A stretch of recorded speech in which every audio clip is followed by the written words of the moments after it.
திருக்கோவிலுக்காக ஏங்குதல் கீதங்கள் சங்கீதம் 83. வான்படைகளின் ஆண்டவரே, உமதில்லம் எத்துணை அருமையாய் உள்ளது.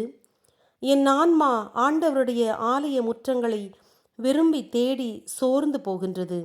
என் உள்ளமும் உடலும் உயிருள்ள இறைவனை நினைந்து களி கூர்கின்றன.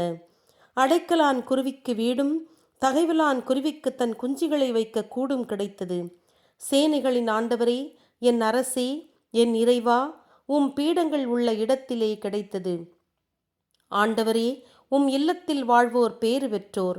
எந்நாளும் உம்மை புகழ்வார்கள். திரு யாத்திரை செய்வதிலே நினைவாயிருந்து உம்மிடம் உதவி பெறுபவன் பேறு பெற்றவன்.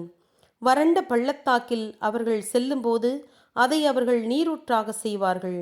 முதல் மழை பெய்ததும் அது உம் ஆசீரால் நிரம்பும். வலிமை மேல் வலிமை கொண்டு யாத்திரை செய்து தேவர்களுக்கெல்லாம் இறைவனை சீயோனில் தரிசிப்பர். வான் படைகளின் ஆண்டவரே, என் வேண்டுதலை கேட்டருளும். யாக்கோபின் இறைவனே, என் குரல் உம் செவியில் விழுவதாக. எங்கள் கேடயமாகும் இறைவா, எங்களை கண்ணோக்கும். நீர் அபிஷேகம் செய்தவரின் மேல் உம் பார்வையை திருப்பும். உமது ஆலய முற்றங்களில் ஒரு நாள் இருப்பது வேறிடத்தில் 1000 நாள் வாழ்வதை விட உண்மையிலேயே மேலானது. பாவிகளின் கூடாரங்களில் தங்குவதை விட என் இறைவனது இல்லத்தின் வாயிலில் நிற்பதே மேலானது. ஆண்டவராகிய கடவுளே, கதிரோனும் கேடயமுமாய் உள்ளார். அருளும் மாட்சியும் தருபவர் ஆண்டவரே.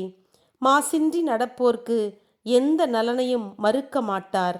படைகளின் ஆண்டவரே, உம்மீது நம்பிக்கை வைத்தவன் பேறு பெற்றோன். ஆமென்.